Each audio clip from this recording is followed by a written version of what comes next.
Welcome back to our Virtual Pasture Series tour. I'm Pauline, a farm planner at the Whatcom Conservation District.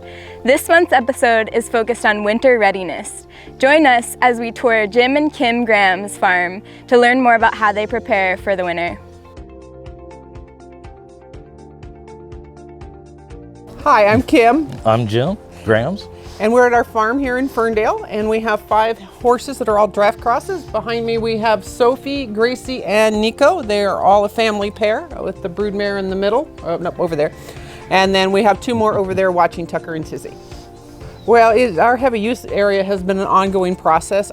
Here in the Northwest, we're always fighting with water. And when you have 5 horses that you keep off pasture, you're fighting with lots of mud. So we have gone through lots of variations of trying to keep our horses dry in the winter, from hog fuel to sand to scalpings, putting down fabric, and in the last 2 years we've had lots of water and lots of mud. So it brought us back to the Conservation District to try to find a solution that would be long-term, because we were always getting into that cycle where it gets wet and muddy and you can't get out to pick up the manure, and then it gets muddier, and it just became, we were up to our knees this last winter, so it was time to make a change.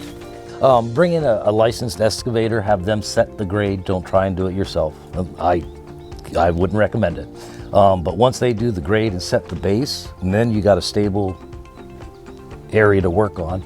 And then, put down the right fabric and whatever type of mats you're going to use. So we used a different style, 4 inches deep. And then for our work, most of it was just a 30-horse tractor and a TR3 arena rig. And lots of manual labor. Oh, lots of manual labor. We really wanted to see something that was going to be long-term, because again, we spend all winter wishing summer would get here and all summer thinking about the mud that's coming. So we wanted this to be long-term, so we did a bit more research on how we could stabilize our ground here. We don't have much slope, so we had to have something that would allow the water to move away from the barn instead of into the barn. So we went with a grid system. And so we use 4-inch grids that have holes so water can transfer through them. And we have a very small grade. It's only 1% from the back of the barn forward. So we really wanted something that was going to hold up to the use of the horses, be able to allow the water to move into the back pasture, because that's the only place it can go here. And so we went with the recommendations for the grids, and also we're talking with the Conservation District of what would be the best option given our circumstances and our budget as well. So, and part of it is don't try and piecemeal it. The projects will grow, guaranteed. So we ended up going more than what we had initially had planned for, only just to do it right once, because trying to excavate and then come back a year later and excavate and catch up, it just doesn't work. So it can grow. We bring our horses off pasture as soon as it starts to get wet, and I start to see impressions of their feet in the pasture, and it's kind of that consistent rain, or our pastures get too short, they come in. And so our horses will live within this area and our other sacrifice areas that we have set up for our horses all winter long. So our horses do not go back on pasture once it becomes too wet and too saturated. With 5 horses, we have a really limited amount of pasture here. So I want to have that balance of healthy pasture time when the grass can support it, and then area for them to move during the winter. So it really is critical to us keeping them healthy and my sanity during the winter. Typically the end of September, the beginning October, when the weather really changes, is when they will come in most of the time. If we get a really nice day and the grass seems to be long, I'll let them back out. And our horses, even during the summer, are only out a couple hours a day, because they will eat all day long. We manage our pasture in the summer as well, so it's not an all-day occurrence for them.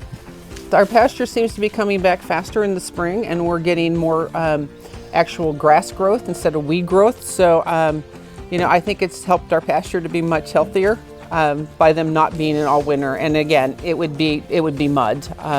When we built our sacrifice area down here and did this footing, we had our horses on the front pasture, and 2 weeks, 5 horses on that front pasture totally destroyed it in the summer. So, they have very heavy feet and bodies, and they tear up grass and dirt really easily. Preparation. Yes, be ready before the rain comes, because once it comes, it doesn't really stop. So thinking through how you're gonna move your manure, how you're gonna store it, thinking where you're gonna store it, you know, how often it needs to come up. You know, again, we got into that cycle where I couldn't clean it up, so it became much more of a chore to keep my horses dry and clean, and so really kind of thinking through that time, because if you do it every day, it's a whole lot easier than when you do it on Saturday. Thank you for joining us today. Stay tuned for a continuation of our fall series, and please visit our website for more information on how to build your own heavy use area.